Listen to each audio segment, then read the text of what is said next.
Hello guys, कैसे हैं आप लोग। आज हम पढ़ने वाले हैं PYQ, TGT, PGT, GIC, UGC, net के प्रमुख PYQ। हमने उस दिन मेरी कुछ कारणवश वीडियो रुक गई थी, जिसके कारण हमने 11 ही क्वेश्चन किए थे। तो आज हम 11 के आगे क्वेश्चन नंबर 11, उसके आगे से हम देखना स्टार्ट करते हैं। हमने ये क्वेश्चन देख लिया था, उसके आगे हम देखते हैं नेक्स्ट क्वेश्चन नंबर 12।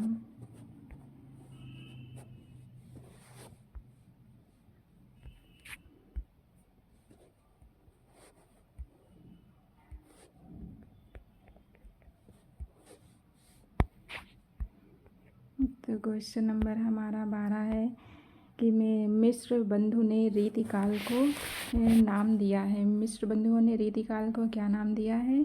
मिस्र बंधुओं ने रीतिकाल को अलंकृत काल कहा है। मिस्र बंधुओं ने रीतिकाल को क्या कहा है? अलंकृत काल कहा है। आगे हम देखते हैं, और श्रृंगार काल किसने कहा है? विश्वनाथ प्रसाद मिश्र ने कहा है। और कलाकाल रमाशंकर शुक्ल रसाल ने कहा है। और रसाल काल जैसा कोई आदिकाल का नाम नहीं है। आगे हम देखते हैं, नेक्स्ट क्वेश्चन है, हम इसकी विस्तृत व्याख्या देख लेते हैं। मिश्र बंधु ने रीतिकाल को अलंकृत काल नाम दिया है। जैसा कि हमने क्वेश्चन में देखा, आचार्य शुक्ल जी ने रीति ग्रंथों की प्रचुरता के कारण इसे रीतिकाल नाम दिया है। विश्वनाथ प्रसाद मिश्र ने क्या कहा है? श्रृंगार काल। और रमाशंकर शुक्ल रसाल ने कलाकाल की संज्ञा दी है। और 17वीं शताब्दी के मध्य से 19वीं शताब्दी के मध्य रीतिकाल का समय निर्धारित किया है। किसने? शुक्ल जी ने। अधिकतर विद्वान यही इस समय मानते हैं रीतिकाल का समय। आगे हम क्वेश्चन नंबर 13 देखते हैं। क्वेश्चन नंबर हमारा 13 है कि आदिकाल को सिद्ध सामंत युग किसने कहा है? तो आदिकाल को सिद्ध सामंत युग किसने कहा है? राहुल संकृत्यायन ने। आदिकाल को राहुल संकृत्यायन ने क्या कहा है? सिद्ध सामंत काल। आगे हम विस्तृत व्याख्या देख लेते हैं इसकी।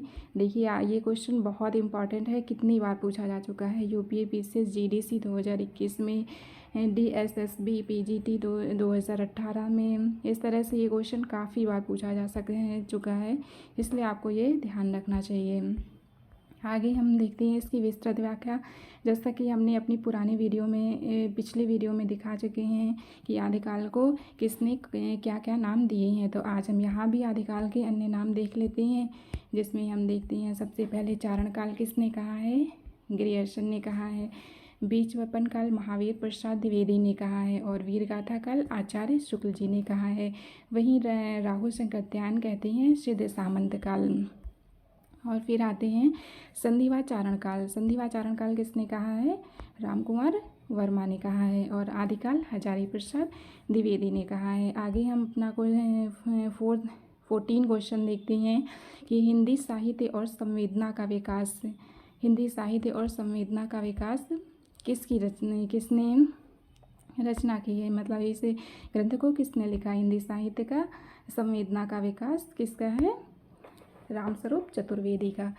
हिंदी साहित्य और संवेदना का विकास रामस्वरूप चतुर्वेदी। तो हमारा ये ऑप्शन हो जाएगा, ऑप्शन नंबर A हो जाएगा। आगे हम विस्तृत व्याख्या देख लेते हैं। रामस्वरूप चतुर्वेदी ने इस ग्रंथ की रचना कब की? 1986 ईस्वी में। आगे हम देखते हैं भारतीय साहित्य के इतिहास की समस्याएं 1987 रामविलास शर्मा का। और हिंदी भाषा का विकास श्याम सुंदर दास 1924।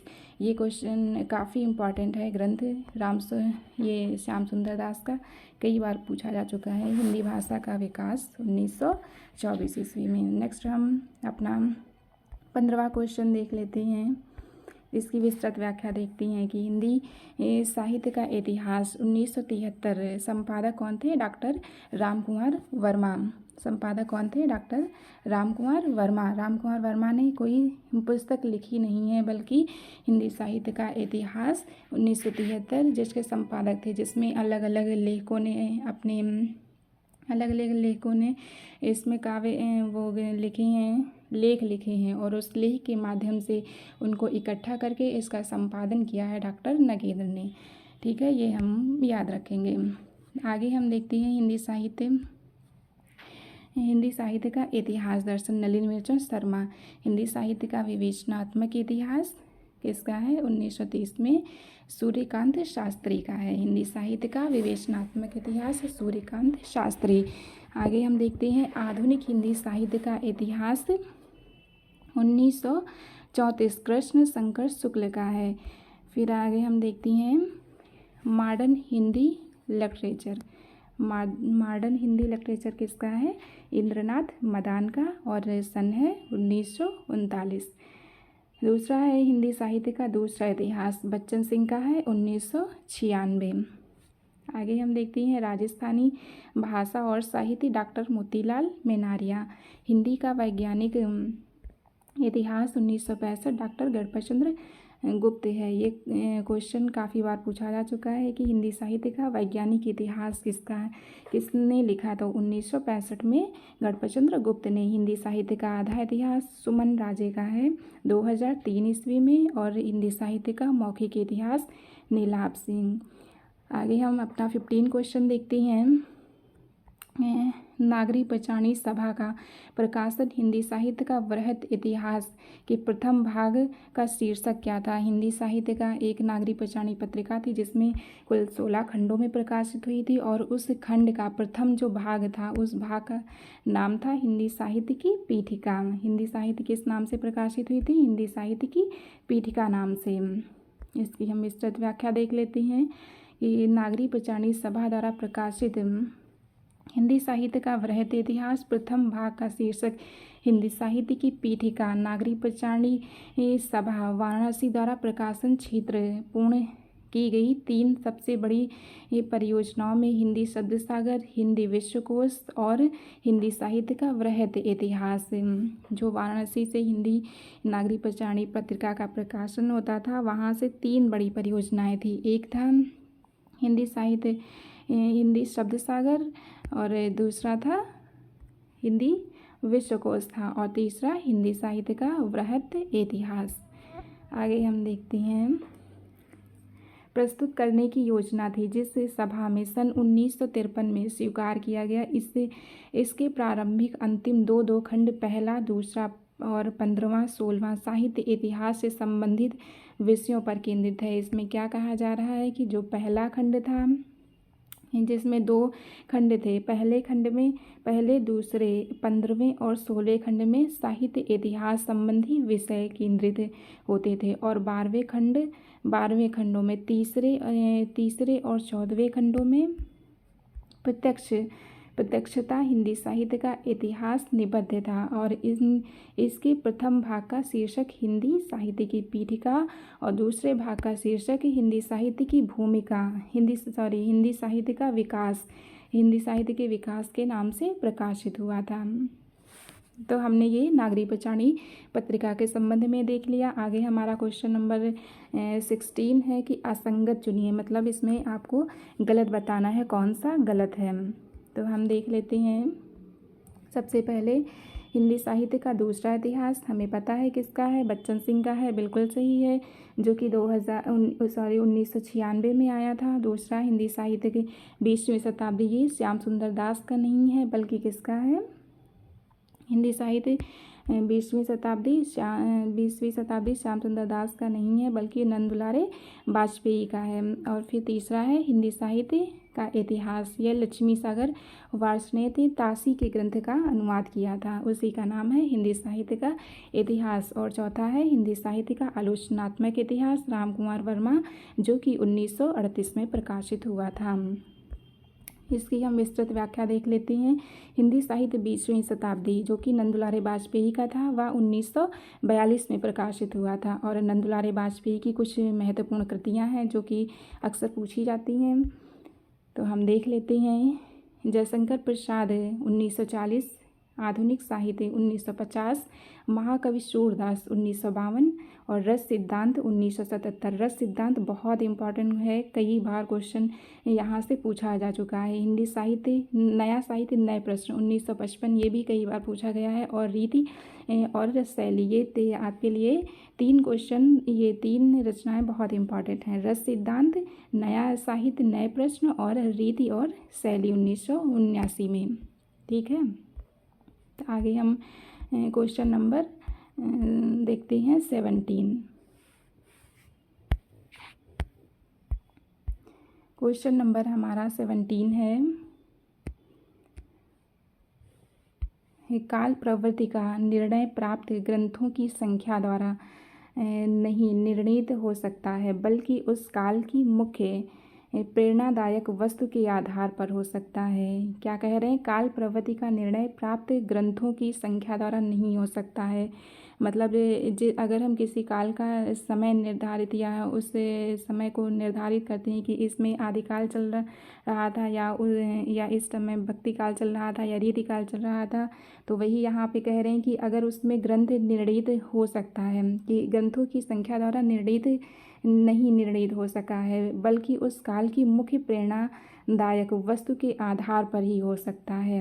यह कथन किसका है? तो यह कथन है हजारी प्रसाद द्विवेदी का। और जबकि आचार्य शुक्ल इसके बिल्कुल विपरीत कहते हैं कि अगर उस टाइम जो ग्रंथ लिखे जा रहे थे और यह काल प्रवृत्ति के आधार पर ही हम उस आधार पर ही उस युग का समय निर्धारित कर सकते हैं। तो यहाँ पर हजारी प्रसाद द्विवेदी हमेशा शुक्ल का विरोध ही करते रहे हैं और समर्थक रहे हैं रामकुमार वर्मा। तो आगे हम विस्तृत व्याख्या देख लेते हैं कि काल प्रवृत्ति का निर्णय प्राप्त ग्रंथों की संख्या द्वारा निर्णीत नहीं हो सकता, बल्कि उस काल की मुख्य प्रेरणादायक वस्तु के आधार पर हो सकता है। यह कथन किसका है? हजारी प्रसाद द्विवेदी का है। फिर आगे आचार्य शुक्ल जी क्या कहते हैं? आचार्य शुक्ल जी कहते हैं कि जिस काल विभाग के भीतर किसी विशेष ढंग की रचनाओं की प्रचुरता दिखाई पड़ जाए। क्या कह रहे हैं? कि जिस काल के भीतर विशेष ढंग की रचनाओं की प्रचुरता, मतलब उस टाइम की जो रचनाएं हैं वो अधिक मात्रा में हो, वह एक अलग काल माना गया है और उनका नामकरण उन्हीं रचनाओं के अनुसार करना चाहिए। मतलब ये कह रहे हैं कि जिस काल में सर्वाधिक रचनाएं लिखी गई हैं उसी काल को हम मान सकते हैं उस रचना के आधार पर। तो ये हमारे लिए कथन आचार्य शुक्ल का इम्पॉर्टेंट कथन है, पूछा जा सकता है। काल विभाजन साहित्यिक प्रवृत्तियों की सामान्यता के आधार पर होना चाहिए। कालों का नामकरण यथासंभव मूल चेतना प्रधान प्रवृत्ति का आधार बनाकर करना चाहिए। आगे हम देख लेते हैं, युगों का सीमांकन मूल प्रवृत्तियों के आरंभ और समापन के अनुसार करना चाहिए। क्या कह रहे हैं? कि सीमा की मूल्यांकन जो प्रवृत्ति है उस टाइम की जो विशेषताएं थी, उस टाइम की जो प्रवृत्तियां थी, उसके आधार और समापन, आरंभ और समापन के अनुसार हमें करना चाहिए। काल की मूल प्रवृत्ति का निर्धारण मुख्य ग्रंथ के आधार पर करना चाहिए कि जो उस टाइम में जो ग्रंथ लिखे गए थे उनमें कौन सी प्रवृत्तियां थी, कौन सी विशेषताएं थी, उनके आधार पर हम उस काल का निर्धारण कर सकते हैं। आगे हमारा क्वेश्चन नंबर है 18 क्वेश्चन है कि कौन सा विवरण सही नहीं है। मतलब इसमें 3 हमारे कथन सही होंगे और 1 कथन गलत होगा। तो हम देखते हैं कौन सा हमारा इस क्वेश्चन में गलत है और 3 हमारे सही होंगे। गार्षा तासी ने अपने ग्रंथ इतिहास ग्रंथ में कवियों को कालक्रमानुसार प्रस्तुत किया है। तो ये कथन हमारा क्या हो गया? गलत हो गया, क्योंकि गार्षा तासी ने नहीं कालक्रम के अनुसार कवियों को स्थान नहीं दिया था, बल्कि उन्होंने 11 कालखंडों में विभाजित किया था। तासी ने ग्रियर्सन ने 11 कालखंडों में विभाजित किया था। तासी ने कोई भी नाम नहीं दिया था, इतिहास ग्रंथों के कालक्रम का कोई भी ध्यान नहीं रखा था, और बल्कि ग्रियर्सन ने 11 खंडों में विभाजित किया था। आगे हम देखते हैं शिव सिंह सरोज में 1000 कवियों का जीवन चरित्र उनकी कविताओं के उदाहरण सहित प्रस्तुत किए गए हैं। तो ये हमारा क्वेश्चन क्या हो गया? सही हो गया। ये हमारा दूसरा ऑप्शन सही है। और जॉर्ज ग्रियर्सन ने इतिहास ग्रंथ हिंदी अनुवाद हिंदी साहित्य का प्रथम इतिहास शीर्षक नाम से प्रकाशित किया था। तो ये क्वेश्चन हमारा क्या हो जाएगा, सही हो जाएगा। ये ऑप्शन सही होगा। फिर जॉर्ज ग्रियर्सन ने कवियों और लेखकों को कालक्रमानुसार वर्गीकृत किया है। तो ये हमारा सही हो जाएगा। गार्शा तासी ने ही कवियों को कालक्रमानुसार वर्गीकृत किया था, ना कि तासी ने किया था, बल्कि ग्रियर्सन ने किया था। तो हम देखते हैं अपनी विस्तृत व्याख्या क्या दी है। विवरण। गार्शा तासी ने इतिहास ग्रंथ इस्तवार दाला लेत्रेत्तर एंदोई हिंदुस्तान के संबंध में यह सही नहीं है, मतलब ये गलत है। जो ए ऑप्शन हमारा दिया है ये वाला गलत है। इसमें क्या है कि उन्होंने कालक्रमानुसार प्रस्तुत किया, बल्कि ये नहीं किया है। तो ये हमारा ऑप्शन गलत हो जाएगा और बी सी डी ये ऑप्शन सही हो जाएंगे। आगे हम देखते हैं गार्शा तासी क्या लिखते हैं कि तासी के ग्रंथ को उर्दू, हिंदी अथवा हिंदुस्तानी साहित्य का सर्वप्रथम इतिहास ग्रंथ माना जाता है। किसको? तासी को। तासी का ग्रंथ बहुत इम्पॉर्टेंट है, कई बहुत बार पूछा जा चुका है, आगे भी पूछा जाता रहेगा। जब तक हिंदी के एग्ज़ाम होते रहेंगे तब तक ये पूछा जाता रहेगा। इसका पहला संस्करण 2 भागों 1839 और तथा 1847 में वर्णानुक्रम पद्धति में प्रकाशित हुआ था। मतलब कवियों का क्रम क्या था? वर्ण के अनुसार उनका क्रम था। और पहला प्रकाशन 1839 में और दूसरा 1847 में हुआ था। फिर तासी से शिव सिंह सेंगर ने 1883 में प्रकाशित शिव सिंह सरोज में 838 व 1000 कवियों का जीवन चरित्र, उनकी कविताओं के उदाहरण दिए गए हैं। तो ये हमारा सही है कि शिव सिंह सेंगर की पुस्तक है, जिसमें उन्होंने शिव सिंह सरोज में 838 समथिंग 1000 के आसपास कवियों का जीवन वृत्त दिया है। क्वेश्चन नंबर 19 हम देखते हैं कि इतिहास का इतिवृत्तात्मक लेखन सबसे पहले मिश्र बंधु विनोद में पाया जाता है। यह उक्ति किसकी है? मतलब ये सबसे पहले किसने कहा है कि इतिहास का इतिवृत्तात्मक लेखन सबसे पहले मिश्र बंधु विनोद पे पाया जाता है।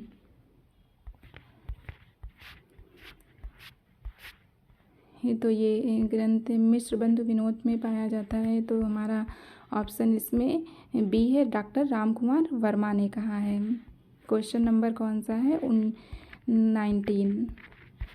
तो हम इसकी विस्तृत व्याख्या देख लेते हैं कि इतिवृत्तात्मक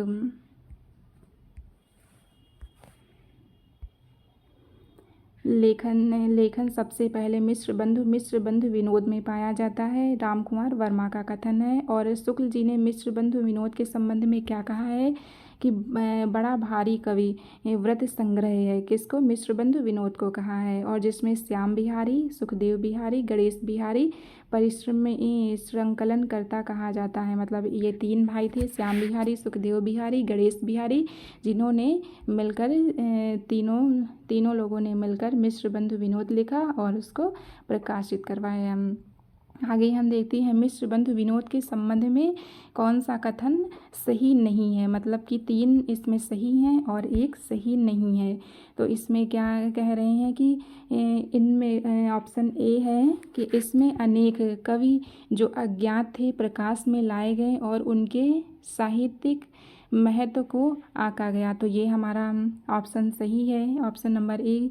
ये बात सही उन्होंने अपने ग्रंथ के संबंध में कही है। इसके 3 भाग प्रकाशित हुए। संवत 1970, मतलब इसको हम 57 से माइनस करेंगे तो हमारा ये ईस्वी निकल आएगा। तो ईस्वी हो जाएगा 1913। और यहाँ पर दिया है चतुर्थ भाग संवत 1991, जिसको हम माइनस करेंगे 57 से तो हमारा ये हो जाएगा 1934। तो हम ये कितने प्रथम 3 भाग 1913 में और चौथा भाग 1934 में प्रकाशित हुआ था। और आगे चतुर्थ भाग वर्तमान काल से संबंधित है। तो ये बात भी हमारी सही है, चतुर्थ भाग किससे? वर्तमान काल से संबंधित है। और 5वां है क्या? इसमें इसके 4 भागों में लगभग 3000 कवियों का विवरण है। तो ये ऑप्शन गलत है, बल्कि 3000 नहीं बल्कि 5000 कवियों का वर्णन किया गया है। तो ये हमारा हो जाता है विस्तृत व्याख्या। देखिए 5000 कवियों का व्रत संग्रह कहा जाता है। आगे हम क्वेश्चन नंबर 21 देखते हैं कि हिंदुस्तानी का सर्वप्रथम हिंदी किस विद्वान ने कहा है। हिंदुस्तानी को सर्वप्रथम हिंदी किस विद्वान ने कहा है? गिलक्राइस्ट ने। हिंदुस्तानी सर्वप्रथम गिलक्राइस्ट ने कहा है। उन क्वेश्चन नंबर हमारा 22। क्वेश्चन नंबर 22 है, हिंदी साहित्य का आलोचनात्मक इतिहास किसके द्वारा लिखित है? हिंदी साहित्य का आलोचनात्मक इतिहास डॉक्टर रामकुमार वर्मा का है, जो कि 1938 में लिखा गया। डॉक्टर रामकुमार वर्मा।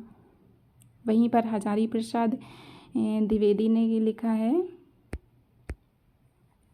हजारी प्रसाद द्विवेदी ने लिखा है हिंदी साहित्य का उद्भव और विकास, हिंदी साहित्य का आदिकाल।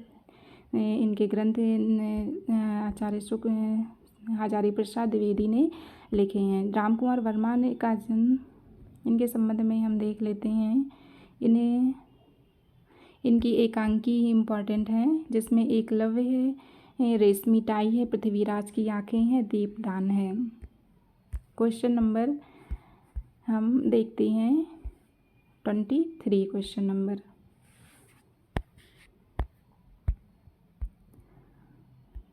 Question number 23। पहले हम 22 की विस्तृत व्याख्या देख लेते हैं कि नलिन मोचन शर्मा का हिंदी साहित्य का इतिहास दर्शन है। नंदुलारे वाजपेयी हिंदी साहित्य 20वीं शताब्दी 1942 है। और गणपत चंद्र गुप्त का हिंदी साहित्य का वैज्ञानिक इतिहास है 1965 है। आचार्य शुक्ल का हिंदी साहित्य का इतिहास 1929 है। और हजारी प्रसाद द्विवेदी का हिंदी साहित्य की भूमिका 1940 है। ये सारे ग्रंथ मोस्ट इम्पॉर्टेंट हैं ये।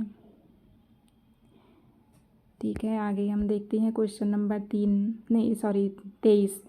मैं इस्लाम के महत्व को भूल नहीं रहा हूँ, लेकिन जोर देकर कहना चाहता हूँ कि अगर इस्लाम न आया होता तो इस साहित्य का 12 आना वैसा ही होता जैसा आज। इस हिंदी के भक्ति आंदोलन के संबंध में यह कथन किसका है?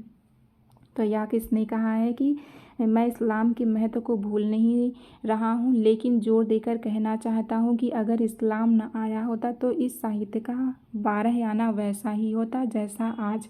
यह कथन है हजारी प्रसाद द्विवेदी ने। हजारी प्रसाद द्विवेदी ने कहा है कि अगर इस्लाम ना आए होते, लेकिन फिर भी इस भक्ति आंदोलन तो होता ही है। और इसके विपरीत इन्होंने शुक्ल जी का विरोध करते हुए ऐसा बोला है। तो शुक्ल जी के संबंध में हम देख लेते हैं क्या है। शुक्ल जी ने भक्ति को पराजित, असफल एवं निराश मनोवृत्ति की देन माना है। डॉक्टर रामकुमार वर्मा ने भक्ति आंदोलन के संबंध में क्या कहा है कि मुसलमानों के बढ़ते हुए आतंक ने हिंदुओं के हृदय में भय भावना उत्पन्न कर दी।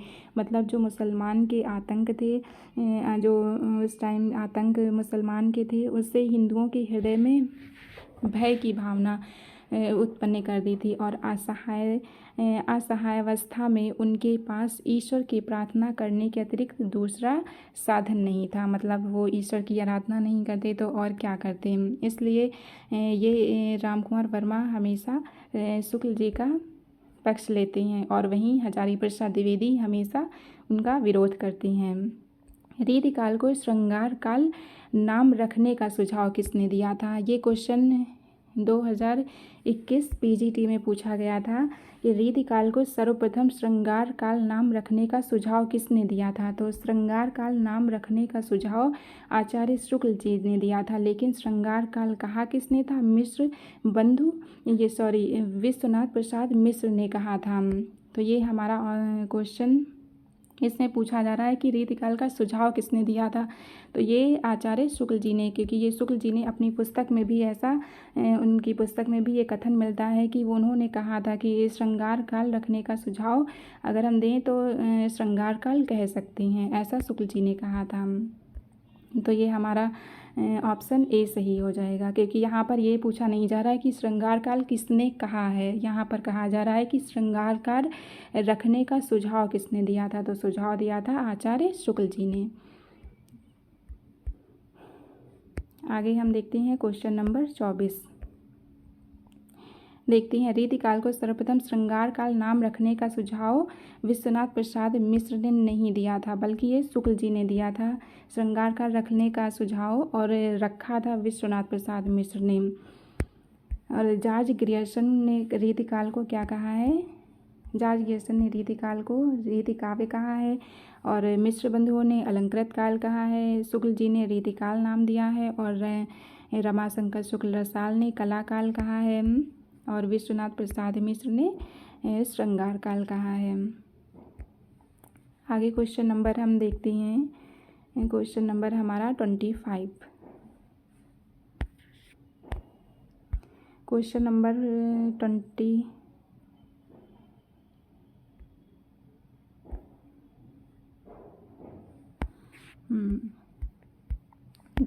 क्वेश्चन नंबर देखती हैं। गारशा दा तासी के इतिहास ग्रंथ इस्तवादालालत्युत्तर एंदुई हिंदुस्तान का दूसरा संस्करण कब प्रकाशित हुआ था? तो इसके पहले संस्करण प्रकाशित हो चुके थे, जिसका दूसरा संस्करण 1871 में प्रकाशित हुआ था। तो हमारा ऑप्शन नंबर सी सही होगा। दूसरा संस्करण 1871 में प्रकाशित हुआ, और जिसके दो भागों में 1839 और 1847 पहले ये हमारे दो भागों पहले 1839 और 47 में प्रकाशित हो चुका था, और जिसमें 738 कवि थे। हिंदी के कुल 72, शेष उर्दू के थे। गारशा दा तासी के इतिहास लेखन का सबसे पहला प्रयास फ्रेंच विद्वान गारशा दा तासी ने किया था। तो ये इतिहास लेखन का सर्वप्रथम प्रयोग किसने? तासी ने किया था। तासी की पुस्तक किसमें थी? फ्रेंच भाषा में थी, और इसका हिंदी अनुवाद किसने किया था? लक्ष्मी सागर वैष्णव ने हिंदी अनुवाद किया था। किससे? हिंदी साहित्य का इतिहास नाम से, और इसका प्रकाशन 1952 में हुआ था। ये आप याद रखेंगे।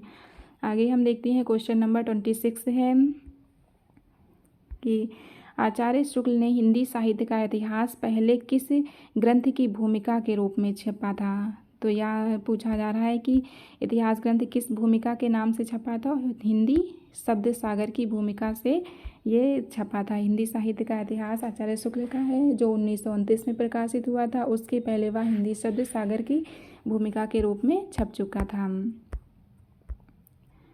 देखिए, हिंदी साहित्य की भूमिका के रूप में 1929 में प्रकाशित हुआ। हिंदी साहित्य के अब तक के लिखे गए इतिहास में आचार्य शुक्ल द्वारा लिखे गए हिंदी साहित्य का इतिहास सबसे प्रमाणित और व्यवस्थित माना जाता है।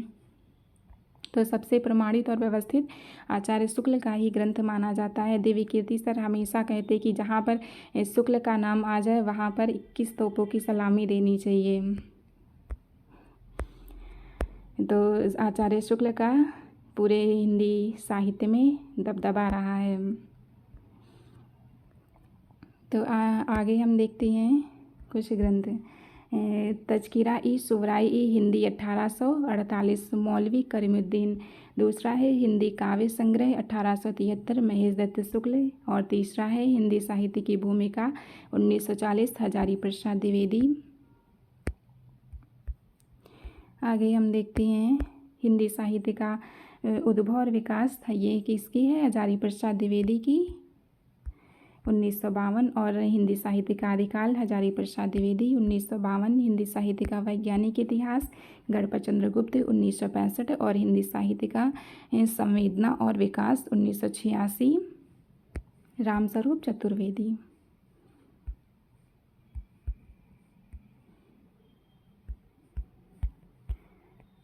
आगे क्वेश्चन हम देखते हैं 27।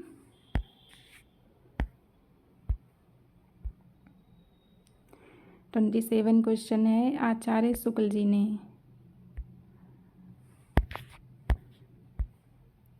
कि आचार्य रामचंद्र शुक्ल ने शिव सिंह सरोज में गिनाए गए ग्रंथ हैं। तो गिनाए गए ग्रंथ हैं मतलब शुक्ल जी ने अपना ग्रंथ लिखा है हिंदी साहित्य का इतिहास, और उस पुस्तक की भूमिका में शिव सिंह सरोज के ग्रंथ दिए हैं, जिसमें उन्होंने गिनाए हैं कौन से? राम सतसई और करखा रामायण 2 ग्रंथ हैं, यानी पहला और दूसरा। तो हमारा ऑप्शन नंबर ए सही हो जाएगा।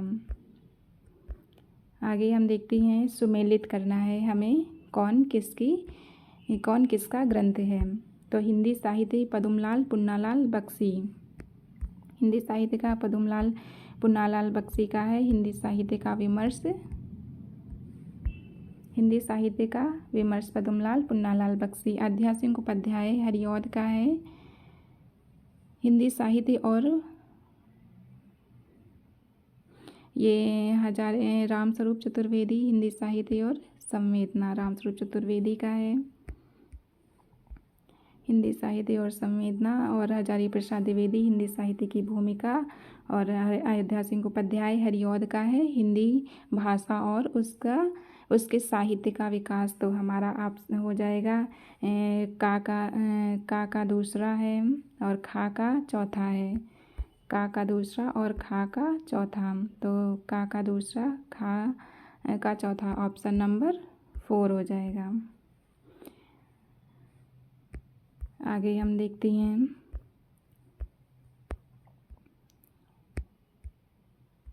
कि अयोध्या सिंह उपाध्याय हरिऔध का परिप्रवास को विद्वानों ने खड़ी बोली का प्रथम महाकाव्य कहा है और जिसमें परिप्रवास में कुल कितने सर्ग हैं? 17 सर्ग हैं। और इसे हिंदी साहित्य का प्रथम खड़ी बोली का महाकाव्य कहा जाता है। और अनामदास का पोथा पुनर्वा हजारी प्रसाद द्विवेदी के उपन्यास हैं। आगे हम 29 क्वेश्चन देखते हैं कि आदिकाल हिंदी साहित्य का आदिकाल। हिंदी का एक इतिहास ग्रंथ इस रचनाकार क्या है? हिंदी साहित्य का इतिहास ग्रंथ। ये क्वेश्चन में त्रुटि है क्योंकि ये साहित्य का इतिहास डॉक्टर नलिनी लोचन शर्मा का है, लेकिन हिंदी साहित्य नहीं दिया है, तो ये हमारा क्वेश्चन गलत हो जाएगा। लेकिन ये हिंदी साहित्य का आदिकाल ये है नलिनी लोचन शर्मा का है। हिंदी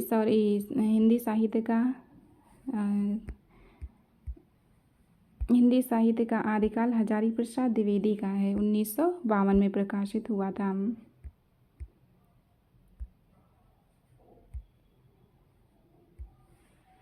हिंदी साहित्य का आदिकाल गलत हो गया है, माफ़ी कर चाहते हैं उसके लिए।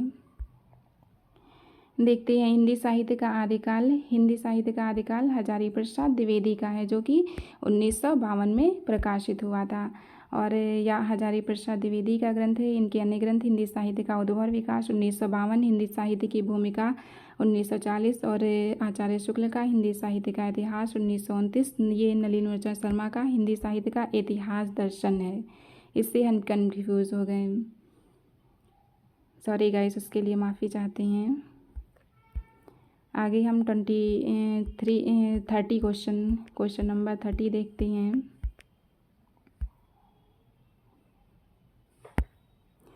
राजस्थानी भाषा साहित्य पुस्तक किसने लिखी है? मोतीलाल मेनारिया ने।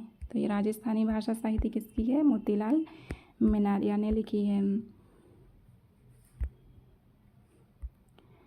और इनके अन्य साहित्य इतिहास ग्रंथ राजस्थानी पिंगल साहित्य भी है और यह वीर काव्य 1945 डॉक्टर टीकम सिंह तोमर का है। हिंदी वीर काव्य 1945 डॉक्टर टीकम सिंह तोमर। आगे हम 31 क्वेश्चन देखते हैं कि इनमें से किस साहित्य इतिहास ग्रंथ को किशोरी लाल गुप्त ने हिंदी साहित्य का प्रथम इतिहास नाम से अनुवाद प्रकाशित किया था? मतलब किशोरी लाल गोस्वामी ने हिंदी साहित्य का प्रथम इतिहास नाम से किस ग्रंथ का प्रकाशन किया था? तो Hindustan the modern vernacular literature of northern Hindustan, इसका प्रकाशन हिंदी साहित्य का इतिहास प्रथम इतिहास से प्रकाशित किया था। और यह किसका ग्रंथ था? गारसादा तासी ग्रियर्सन का था, 1888 में लिखा था। और इसका हिंदी अनुवाद किया था किशोरीलाल गुप्त ने हिंदी साहित्य का प्रथम इतिहास 1957 में। और इसके 2 भागों, पहला भाग 1939 में प्रकाशित हुआ और दूसरा 1947 में, 2 भागों में प्रकाशित हुआ। लक्ष्मी सागर वार्ष्णेय ने हिंदी साहित्य का इतिहास 1952 में प्रकाशित किया। ए स्केच ऑफ हिंदी लिटरेचर 1917 में। इसके लेखक पादरी एडविन ग्रीव्स थे। The history of Hindi literature 1920 के लेखक FE के थे। क्वेश्चन नंबर हमारा 32 है। आचार्य शुक्ल जी ने रीतिकाल का समय माना है 1700 से 1900, यानी कि ऑप्शन नंबर हमारा बी हो जाएगा। संवत 1700 से संवत 1700 से 1900। आचार्य शुक्ल जी ने रीतिकाल का समय संवत 1700 से 1900 माना है। आचार्य शुक्ल जी ने लगभग 900 वर्षों को 4 कालखंडों में भी विभाजित किया है। हम देख लेते हैं 4 कालखंडों में कौन कौन से हैं। आदिकाल है, आदिकाल को कहा है वीरगाथा काल, जिसका समय है विक्रम संवत 1050 से 1375 है। और दूसरा है पूर्व मध्यकाल, जिसको भक्ति काल कहा है, संवत 1775 से 1375 से 1700। उत्तर मध्यकाल रीतिकाल है, संवत 1700 से 1900। आधुनिक काल, जिसको गद्य काल कहा है, संवत 1900 से 1984। तो ये आप याद रखेंगे क्योंकि इनका समय पूछा जा सकता है आचार्य शुक्ल के अनुसार। आगे हम देखते हैं हिंदी साहित्य का इतिहास नहीं लिखा है, मतलब इसमें 3 लेखकों ने लिखा है हिंदी साहित्य का इतिहास, और एक लेखक हैं जो कि नहीं लिखा है, जो कि हम अपने पिछले क्वेश्चन में हम बता भी चुके हैं, एक्सप्लेन कर चुके हैं कि हिंदी साहित्य का इतिहास किसने नहीं लिखा है। तो यहाँ पर हमारा ऑप्शन होगा option number C, doctor Nagendra ने। इन्होंने हिंदी साहित्य का इतिहास ग्रंथ लिखा नहीं है बल्कि उसे संपादित किया है। तो हमारा ऑप्शन सी सही हो जाएगा। डॉक्टर राम कुमार वर्मा ने हिंदी साहित्य का आलोचनात्मक इतिहास लिखा है 1938 में। हजारी प्रसाद द्विवेदी ने हिंदी साहित्य की भूमिका, हिंदी साहित्य का उद्भव और विकास लिखा है। और लक्ष्मी सागर वैष्णव ने ताशी के ग्रंथ का अनुवाद किया है। तो ये हमारे 33 क्वेश्चन हो जाते हैं। उसके आगे हम देखते हैं 34।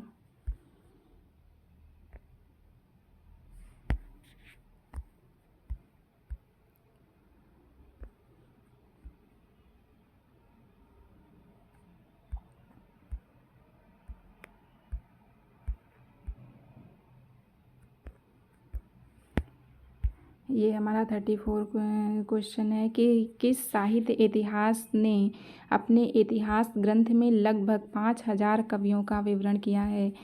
पीछे हम क्वेश्चन में पढ़ भी चुके हैं कि 5000 कवियों ने किसने विवरण किया है। तो मिश्र बंधु विनोद ने अपने मिश्र बंधु विनोद ग्रंथ में 5000 कवियों का वर्णन किया है, जिसमें समथिंग 4591 कवि हैं। और इसमें श्याम बिहारी, गणेश बिहारी, सुखदेव बिहारी मिश्र ने मिश्र बंधु विनोद नाम से 4 भागों में प्रकाशित किया था। और इसके 3 भाग 1913 में प्रकाशित हुए थे और चतुर्थ भाग 1934 में प्रकाशित हुआ था। शिव सिंह सेंगर का है शिव सिंह सरोज, जो कि 1883 में प्रकाशित हुआ था। और नाम इसमें 838 कवियों का विवरण दिया गया था।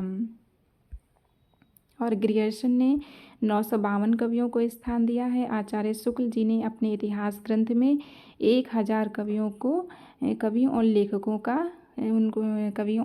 को शामिल किया है। क्वेश्चन नंबर 35 हम देखते हैं कि आचार्य शुक्ल जी ने इतिहास ग्रंथ में कालों के नामकरण के आधार पर क्या रहा है। आचार्य शुक्ल जी ने अपनी पुस्तक हिंदी साहित्य का इतिहास ग्रंथ लिखा है, जिसमें उन्होंने अपने काल और इतिहास ग्रंथ में कालों के नामकरण किस आधार पर किए हैं। तो उन्होंने अपने कालों के नामकरण किसके आधार पर, युग प्रवृत्तियों के आधार पर, कि उस समय की जो युग प्रवृत्तियाँ थीं उस प्रवृत्तियों के आधार पर नामकरण किया है। तो हमारा ऑप्शन बी सही हो जाएगा, युग प्रवृत्तियों के आधार पर। और इन्होंने अपनी पुस्तक में पद्धति कौन सी अपनाई थी, विदेहवादी पद्धति। इसका आचार्य शुक्ल जी ने हिंदी साहित्य का इतिहास लिखा, जिसका प्रकाशन 1929 में किया था।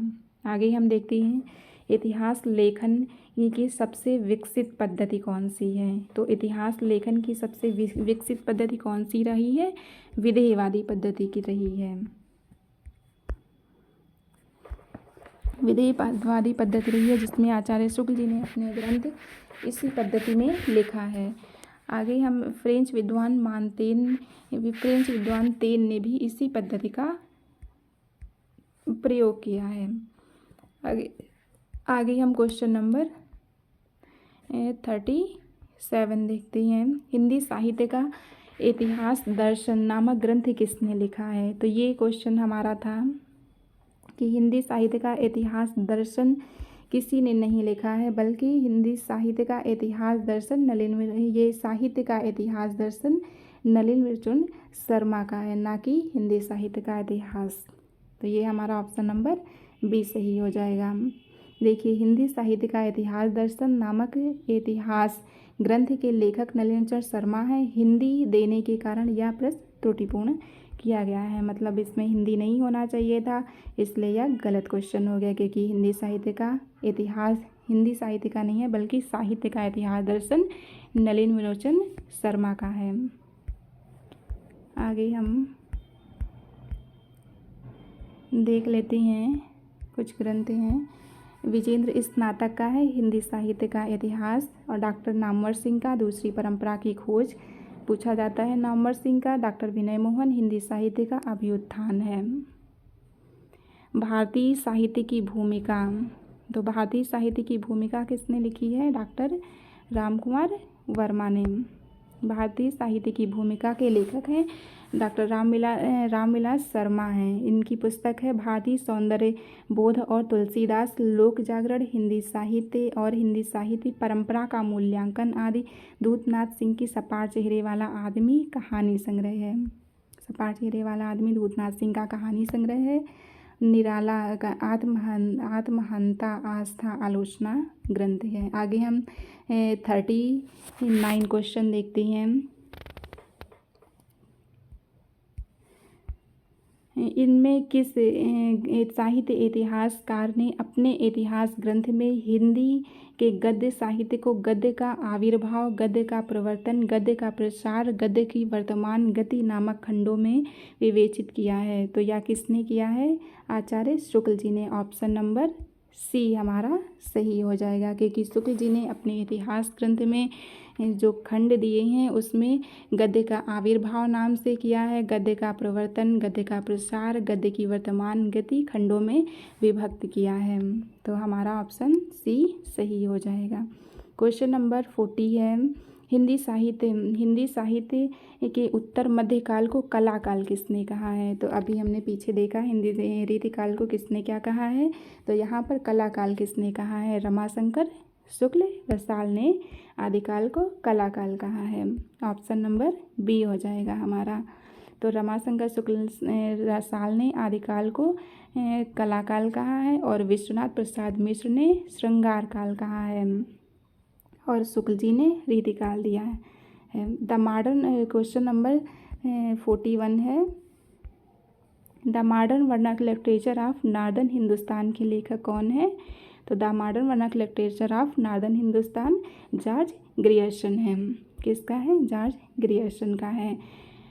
सच्चे अर्थों में हिंदी साहित्य का पहला इतिहास ग्रंथ ग्रियर्सन की इसी पुस्तक को the modern vernacular literature of northern Hindustan को माना जाता है, जिसमें इन्होंने 952 कवियों को शामिल किया, और किशोरी लाल गुप्त ने the modern vernacular literature of northern Hindustan का हिंदी अनुवाद किया, हिंदी साहित्य का प्रथम इतिहास शीर्षक से, जिसका प्रकाशन 1957 में किया है।